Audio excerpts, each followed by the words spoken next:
স্বর্গে সঞ্জয় বাবু, স্বর্গে একটা অসুবিধা আছে, সেটা হচ্ছে কি যে যেই পরিমাণ আপনার ক্ষুধা লাগবে স্বর্গের দেবতারা এই পরিমাণ আপনাকে খেতে দেবে না। ওখানে সুন্দর সুন্দর পাকা ফল আছে, কিন্তু গাছের ডাল থেকে ছুটে আপনি খেতে পারবেন না। ক্ষুধার ঠেলে আপনি জল খেতে যাবেন, ওই সরোবরে নদীতে যে স্রোতস্বিনী ধারা আছে ওই জল আপনি হাতে উঠে খেতে পারবেন না। তো ওখানে যারা স্থায়ী দেবতা আছে ওরা যা খাইতে দেবে আপনার তাই খেতে হবে, ফলে স্বর্গ শান্তি নেই। আমার এখানে অনেকগুলো গ্রন্থ আছে, এই গ্রন্থের একটা গ্রন্থে লেখা আছে যে স্বর্গের শান্তি নেই, স্বর্গে শান্তি পাবেন না।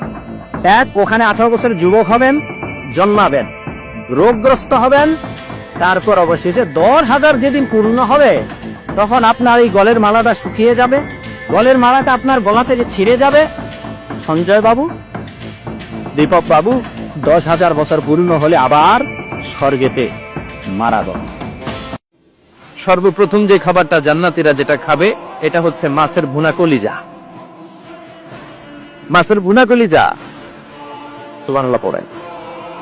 ফেরেশতারা ট্রের মধ্যে কোনে জান্নাতি বিশাল সমুদ্রের মাঝখান থেকে ধরে আনা বড় বড় মাছের কলিজাগুলোরে ভুনা করে করে ফ্রিজ আর ট্রেতে করে জান্নাতীদের সামনে এভাবে দাঁড়িয়ে থাকবে। জান্নাতীরা ওখান থেকে মনের মতো খেতে শুরু করবে। এই টুকুস দেই খা, ফেরেশতারা বলবে আস্তে আস্তে খান, ঘাপুস গুপুস একটু কম করেন, সামনে আরো আছে, আইটেম আরো আছে। বিশাল বড় বানকিউ ফলের ভেতরে এই পার্টি গুলো হবে, বারবিকিউ পার্টি, কাবাব পার্টি, ডিনার পার্টি। জান্নাতীরা প্রথমে খাওয়া শুরু করবে মাছের ভুনা কলিজা। এটা যখন ঘাপুস ঘুপুস শুরু করবে ফেরেশতারা বলবে আস্তে আস্তে আস্তে খান, সামনে আরো আছে। লা মাকতুআতি ওয়ালা মামনুআ, শেষ হবে না।